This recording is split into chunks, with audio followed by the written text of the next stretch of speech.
April 2020 লকডাউনের সময় আমি প্রথম ফেসবুকে পোস্ট করি যে আমি বাড়ি থেকে বিরিয়ানি বানাচ্ছি। তারপরে আর আমাকে ফিরে তাকাতে হবে।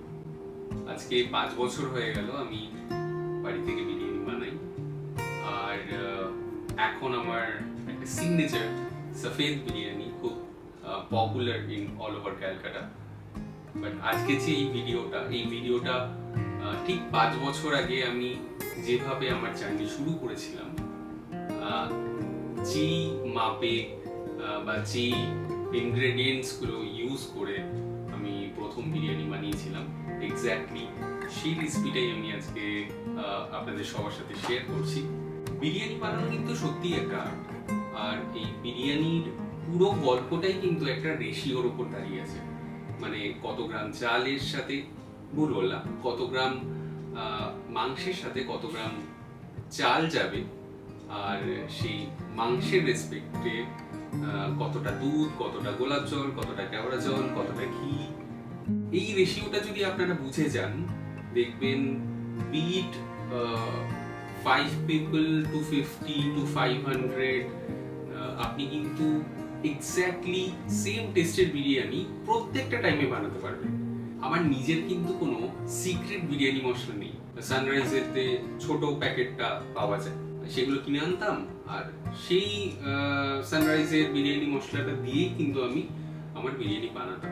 আজও আমি তাই করি। আমি কোনো রকম সিক্রেট কিছু ইউজ করি না, যেটা দোকানে কিনতে পাওয়া যায় সেটাই নিয়ে আসি। ওই বড় যে বাক্সগুলো হয় সেগুলো নিয়ে আসি, আর সেগুলো ইউজ করি আমি আমার Kolkata style biryani. Mutton or বিট চিকেন আমি কিন্তু এই মশলাটাই ইউজ করি। আপনারা অনেকেই আমার বিরিয়ানি খেয়েছেন। I am so thankful to all of you যে আপনারা আমার বিরিয়ানিকে অনেক ভালোবাসা দিয়েছেন। এই ইন্ডাস্ট্রিতে যে নামটা হয়েছে সেটা সম্পূর্ণ এই বিরিয়ানির জন্য। আর আমার যে ইউটিউবের জার্নিটা, সেটাও আমি এই বিরিয়ানি রেসিপি দিয়েই শুরু করতে চাই। ভিডিওটা পুরোটা দেখবে, আমার মনে হয় আপনাদের অনেক হেল্প হবে। প্রথমেই মাংস ম্যারিনেট করার জন্য আমি যেহেতু 1 কিলো মাংস নিয়েছি, তাই 1 কিলো মাংসের জন্য 100 গ্রাম টক দই, 2 চা চামচ সানরাইজের বিরিয়ানি মশলা, আর 1 চা চামচ লঙ্কার গুঁড়ো। এইটাকে দইয়ের সাথে মিশিয়ে ভালো করে ফেটিয়ে আমি মাংসটাকে প্রথমে ম্যারিনেট করে নেব।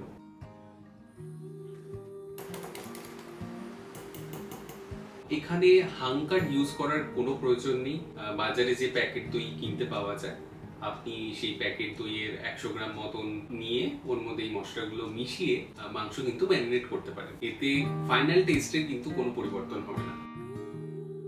চিকেন কেনার সময় একটা জিনিস সবসময় মাথায় রাখবেন, যদি আপনি লেগ আর ব্রেস্ট দু রকমেরই পিস ইউজ করছেন আপনার বিরিয়ানিতে, অলওয়েজ লেগ পিসের থেকে ব্রেস্ট পিসটা যেন অলমোস্ট 30 থেকে 40 গ্রাম ওজনে বেশি হয়। কারণ ব্রেস্ট পিস খুব তাড়াতাড়ি কুক হয়ে যায়, আর লেগ পিস কুক হতে একটু টাইম লাগে। তো যখন আপনি দমে দিচ্ছেন, এদের কুকিং টাইম তো অলমোস্ট সেম, কিন্তু ব্রেস্ট পিসের ওজনটা বেশি হওয়ার জন্য বা সাইজে বড় হওয়ার জন্য এই যে কুকিং টাইমটা, এটা অলমোস্ট সেম হয়ে যায়। ফাইনালি যখন আপনি ব্রেস্ট পিস দিয়ে বিরিয়ানিটা খাবেন, আপনার কিন্তু একদমই ড্রাই লাগবে।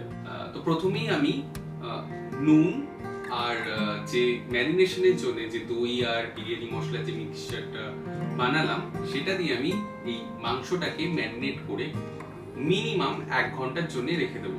যদি আপনার কাছে সময় বেশি থাকে, আপনি 2 ঘন্টাও রাখতে পারেন, but not more than that. বিরিয়ানিতে আপনি কি কোয়ালিটির চাল ইউজ করছেন সেটার উপর কিন্তু ফাইনাল লুক খুব ম্যাটার করে। বাজারে 2 রকমের আতপ চাল বা বিরিয়ানি চাল পাওয়া যায়। একটা চাল দেখতে একটু সাদাটে টাইপের, মানে চালটা পুরো ধবধবে সাদা টাইপের হবে, আর আরেকটা চাল একটু হলদেটে হবে। বিরিয়ানির জন্য যত হলুদ চাল নেবেন তত বেশি ভালো। মানে এই চালটা ফুটও অনেক বেশি খাবে। মানে হলুদ ইজ দ্য ইন্ডিকেশন অফ অনেক পুরনো চাল, আর চাল যত পুরনো হবে চাল ভাঙার চান্স তত কম। বড় ব্র্যান্ডে না গিয়ে লুজ চাল কিনতে পাওয়া যায়। একটু জিজ্ঞেস করে নেবেন যে 1121 এই ইন্ডিকেশনটা যদি থাকে, এটা যদি বিরিয়ানি চালের বস্তার গায়ে লেখা থাকে, তো that means it's a good quality rice, biryani rice.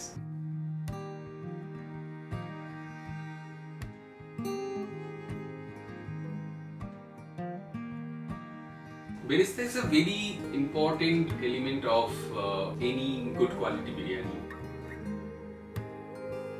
ঠিক করে ভাজা বেরেস্তা একটা বিরিয়ানির লেভেলকে এখান থেকে এখানে তুলে দিতে পারে।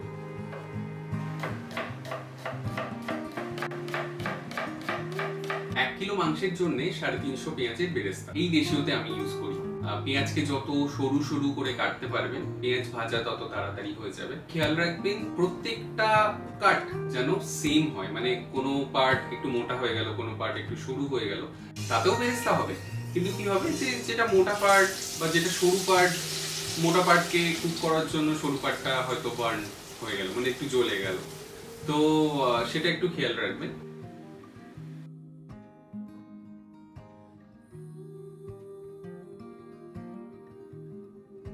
প্রত্যেকের জন্য অলমোস্ট 70 থেকে 80 গ্রাম সাইজের আলু আমি ইউজ করে থাকি। চিকেন বিরিয়ানি বানানোর ক্ষেত্রে এই আলুগুলোকে কুক করার প্রসেসটা একটু আলাদা। প্রথমেই একটু ফুড কালার দিয়ে আমি এটাকে মাখিয়ে রাখি, দেন এর মধ্যে পরিমাণ মতো নুন আমি দিয়ে দিই। এবার একটা প্রেসার কুকারে এই আলুগুলো দিয়ে 1 চামচ বা 2 চামচও আপনি দিতে পারেন। তো আদা রসুন আর লঙ্কার পেস্ট ওই জলের মধ্যে দিয়ে উপর থেকে একটু বেরেস্তা দিয়ে আপনি প্রেসার কুকারে এটাকে সিটিতে রেখে দেবেন।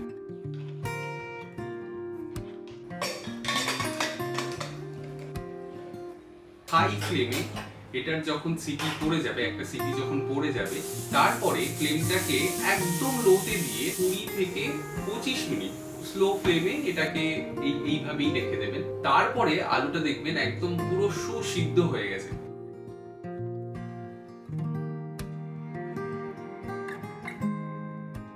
বিরিয়ানিতে কতটা গোলাপ আর কেওড়া জল ইউজ করবেন তার মাপটা জানাটা কিন্তু খুব ইম্পর্টেন্ট। আমি নর্মালি পাউচং এর গোলাপ আর কেওড়া জল ইউজ করি। বাজারে আরো ডিফারেন্ট ব্র্যান্ডের গোলাপ কেওড়া জল কিনতে পাওয়া যায়, বাট যেটা চেক করার বিষয় যে যখনই আপনি যে কোনো ব্র্যান্ডের বটলের ঢাকনাটা খুলবেন, আপনি একবার তার গন্ধটা শুকে দেখবেন যে এটা কতটা স্ট্রং। মোটামুটি একটা রেশিও আমি আপনাকে বলে দিচ্ছি। যদি পাউচং এর হয় তাহলে 1 কিলো মাংসে কেওড়া জল আর 25 গ্রাম মতন গোলাপ জল ইউজ করি। যদি অন্য কোনো ব্র্যান্ডের হয় যাদের এসেন্সটা খুব স্ট্রং, সেক্ষেত্রে আপনি 20 গ্রাম গোলাপ জল আর 20 গ্রাম কেওড়া জল আপনি কিন্তু ইউজ করতে পারেন।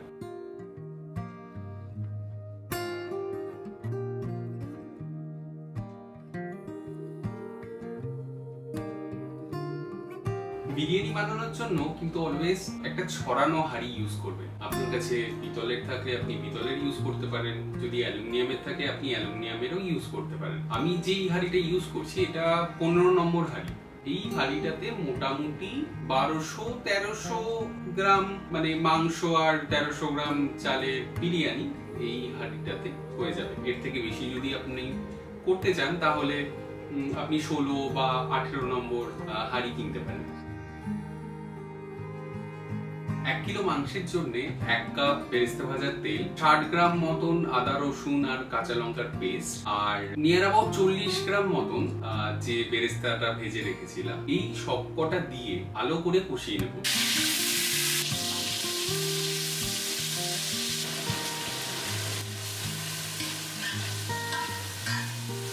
এটাই কিন্তু বিরিয়ানির যে ইয়াখনিটা তাকে একটা ফ্লেভার দেবে।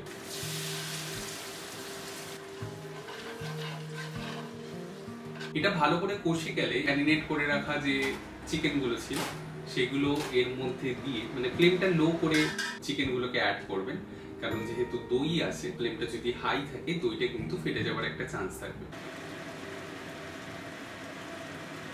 ভালো করে মেশানোর পর আপনি আবার ফ্লেমটা হাই করে 5 থেকে 7 মিনিটের মতন চিকেনটাকে কুক করবেন, not more than that. Because আপনি যদি এখানে অনেক বেশি চিকেনটা কুক করে ফেলেন তাহলে কিন্তু আপনাকে দম তো বিরিয়ানি 30 মিনিটের জন্য দিতেই হবে।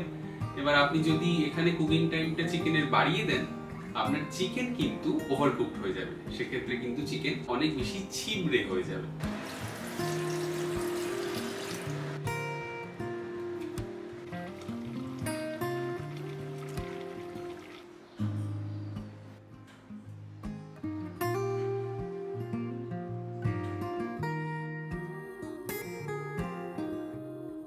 ইয়াকনিটাকে চেকে নেওয়ার পর যে দুধ, গোলাপ আর কেওড়া জলের যে মিক্সচারটা বানিয়ে রেখেছিলাম সেটা এবার এই ইয়াকনিটার সাথে মিশিয়ে দেব।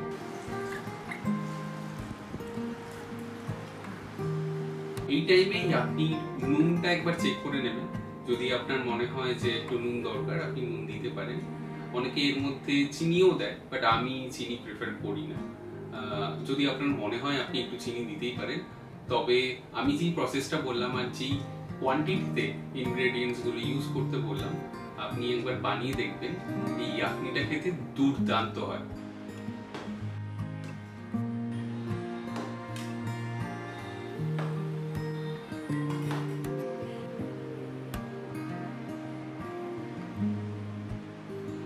হাঁড়িটা নিয়ে প্রথমে এই তুলে রাখা মাংসগুলো দেব। এবার ইয়াকনি আর দুধের যে মিক্সচার সেটা এই মাংসের উপরে ঢেলে দেব।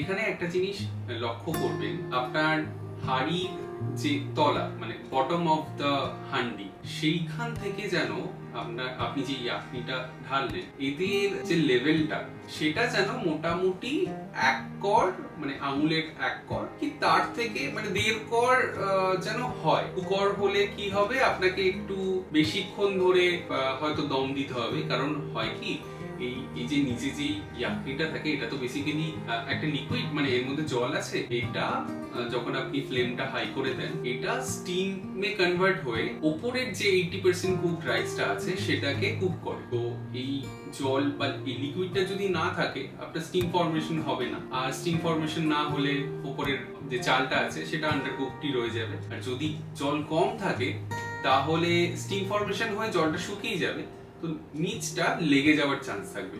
তো it is very important to check the level of this yakhni.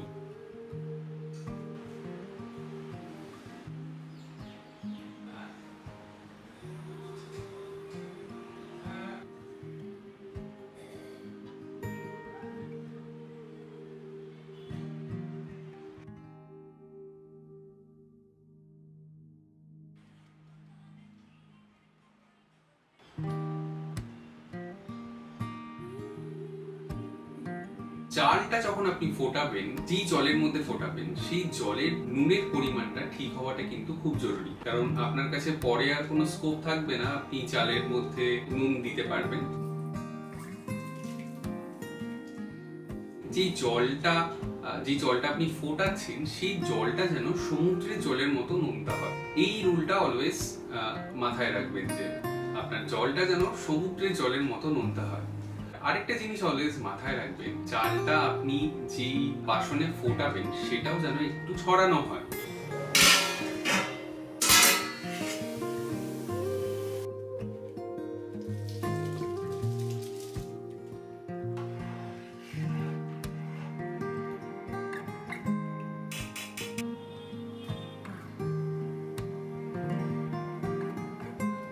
আমি অনেককে দেখেছি যে এখানে তেল দিতে।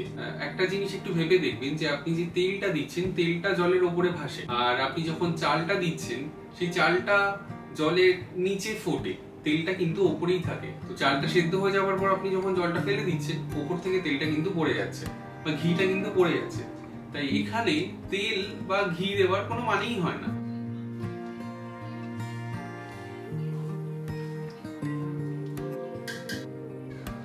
ব্যাস, এবার 80% কুক চাল মাংসের ওপরে ছড়িয়ে খোয়া ক্ষীর আর বেরেস্তা দিয়ে লেয়ারিং করে উপরে স্যাফরান মিল্ক আর 100 গ্রাম মেল্টেড ঘি ছড়িয়ে দিন।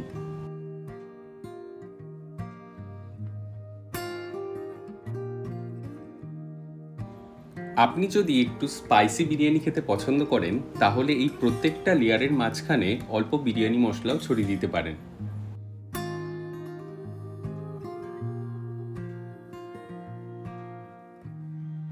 এবার হাঁড়িটা ঢেকে হাই ফ্লেমে দমে বসিয়ে ওয়েট করুন। কিছুক্ষণ পর দেখবেন ঢাকনার সাইড থেকে স্টিম বেরোনো শুরু হয়ে গেছে। এই সময় ফ্লেমটা লো করে 20 মিনিটের জন্য দমে রেখে দিন। 20 মিনিট পরে ফ্লেম বন্ধ করে আরও 10 মিনিট দমে রেখে এবার ঢাকনাটা খুলুন। একটা সাইড দিয়ে হালকা হাতে কাটিয়ে আলু আর মাংসগুলো তুলে এবার বিরিয়ানি সার্ভ করুন।